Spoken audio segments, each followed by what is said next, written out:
क्रोध एक एसिड के समान है जो उसी बर्तन को सबसे ज्यादा नुकसान पहुंचाता है जिसमें वह रखा जाता है। क्रोध या गुस्सा मनुष्य के पतन का रास्ता है जो वह स्वयं बनाता है। क्रोध और आंधी दोनों एक समान हैं। शांत होने के बाद ही पता चलता है कि नुकसान कितना हुआ है। क्रोध वह हवा है जो बुद्धि के दीपक को बुझा देती है। गुस्सा इंसान को तब आता है जब वह अपने आप को कमजोर या हारा हुआ पाता है। क्रोध मूर्खता की निशानी है और ये निशानी मनुष्य को पछतावा के सिवा कुछ नहीं देती। गुस्सा और तनाव आपके इम्यून सिस्टम को कमजोर कर देता है जिससे ब्लड प्रेशर और बहुत सारी बीमारियां हो जाती हैं। गुस्सा करने से सिर्फ अपना ही नहीं बल्कि परिवार का, यहाँ तक कि आसपास के लोगों का भी नुकसान हो सकता है। इसलिए गुस्सा आने से पहले उस गुस्से पर काबू करना जरूरी है, क्योंकि क्रोध या गुस्सा समस्याओं का समाधान नहीं बल्कि नई समस्याओं का जन्मदाता है। तो दोस्तों, क्या आप अपने गुस्से और तनाव को काबू में रखना चाहते हैं? अगर हाँ, तो इस वीडियो को जरूर देखें।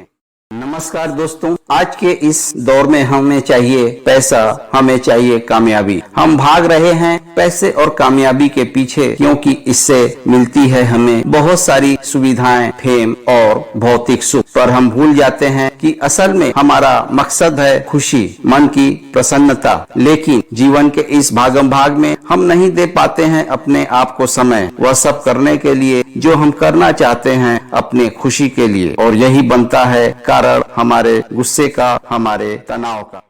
दोस्तों, गुस्सा और तनाव के कुछ और भी कारण हो सकते हैं, जैसे कभी कभी हद से ज्यादा किसी विषय पर सोचना, खासकर कुछ निगेटिव हुआ तो। कभी कुछ ऐसी बातें हो जाती हैं जिंदगी में जिसे बर्दाश्त करना मुश्किल होता है और तब आता है हमें गुस्सा, बहुत सारा गुस्सा। हम कुछ चीजों को सुधारना चाहते हैं पर सुधार नहीं पाते हैं, तो भी आता है बहुत गुस्सा। पर हम अपने गुस्से को रख सकते हैं काबू में। कैसे, जानते हैं इस वीडियो में। और हाँ, वीडियो के अंत में एक बहुत ही इम्पोर्टेंट मैसेज है, एक बहुत ही इम्पोर्टेंट बात है जिसे मिस मत कीजिएगा। तो प्लीज वीडियो को अंत तक जरूर देखिएगा और अगर वीडियो पसंद आए तो लाइक शेयर जरूर करें और चैनल पर नए हैं तो सब्सक्राइब भी जरूर कर दें प्लीज।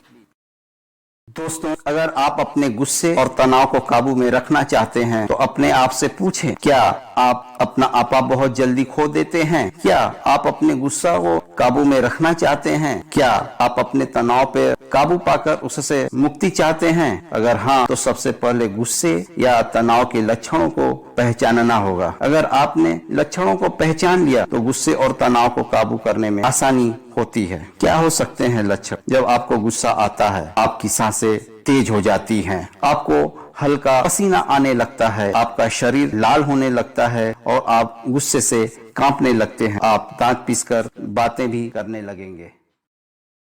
जैसे ही ऐसे लक्षण आपके शरीर में दिखें, समझ जाइए एक खतरनाक लहर आपके अंदर उठने वाली है जिसे आपको करना है काबू में, जिसे आपको करना है कंट्रोल में। इसे काबू में करने के लिए या कंट्रोल में करने के लिए अपने आप को समझाइए, क्योंकि गुस्सा सिर्फ और सिर्फ 5 से 10 मिनट के लिए ही आएगा। बस यही, जी हाँ, बस यही 5 से 10 मिनट का वक्त आपको गुजार लेना है। तो आप खुद पर यानी कि अपने गुस्से पर जीत हासिल कर सकते हैं, अपने क्रोध पर कंट्रोल कर सकते हैं। इसी 5 से 10 मिनट के समय को गुजारने के लिए ध्यान देना है आपको। और इसके लिए हम अपना सकते हैं कुछ तरीके, जैसे कुछ अच्छा सोचने की कोशिश कीजिए। उदाहरण के लिए किसी मूवी का कोई अच्छा सीन या जीवन की कोई अच्छी घटना, कोई अच्छी बात। आप 100 से उल्टी गिनती या 100 तक सीधी गिनती शुरू कर सकते हैं। अगर संभव हो तो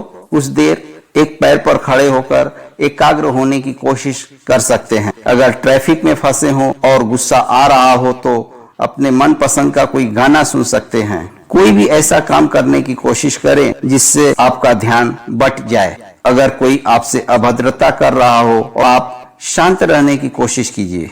अगर कोई आपसे अनर्गल या अनावश्यक बहस कर रहा हो तो वहां से हट जाना ही बेहतर विकल्प हो सकता है। कभी कभी पुरानी और तकलीफ भरी यादें भी गुस्सा दिलाती हैं, तो बेहतर है कि ऐसी यादों से दूर रहें और कुछ अच्छा सोचें।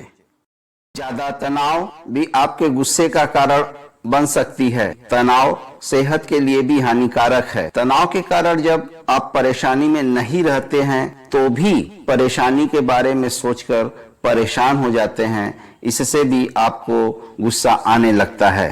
इसलिए आपको तनाव से निकलना ही होगा। तनाव से निकलने के लिए आप अलग अलग तरीका अपना सकते हैं। मसलन रात में अच्छे से सोना, रोज कसरत करना, हर चीज का आभार प्रकट करने की आदत डालना, अपना ध्यान तनाव वाली चीजों से हटाकर अच्छी चीजों पर लगाना, जो लोग आपके तनाव का कारण बनते हैं उनसे दूर रहने की कोशिश करना, अपने आसपास के माहौल का मजा लेना, कोई मनोरंजक कार्य करना जैसे किताब पढ़ना, फिल्म देखना या कुछ और सबसे अंत में एक जरूरी बात, जैसा कि आप जानते हैं कि हर सिक्के के दो पहलू होते हैं, इसी तरह गुस्से का भी एक दूसरा पहलू होता है।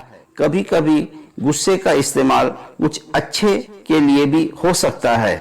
उदाहरण के लिए, यदि कोई आपको बार बार परेशान कर रहा हो और आपको गुस्सा आ रहा हो और आप इस गुस्से के कारण उसे डांट देते हैं तो फिर वह परेशान नहीं करेगा। ऐसा भी होता है कि कभी कभी जरूरत पड़ने पर आप गुस्सा नहीं होते हैं तो आपके शांति को लोग आपकी कमजोरी समझकर आपको परेशान कर सकते हैं। तो ऐसे में गुस्सा होना जरूरी है दोस्तों। तो दोस्तों, कभी कभी गुस्सा करना भी जरूरी होता है। और अंत में यह आपको सोचना है कि आपको गुस्से के नियंत्रण में रहना है या गुस्से पर नियंत्रण करना है।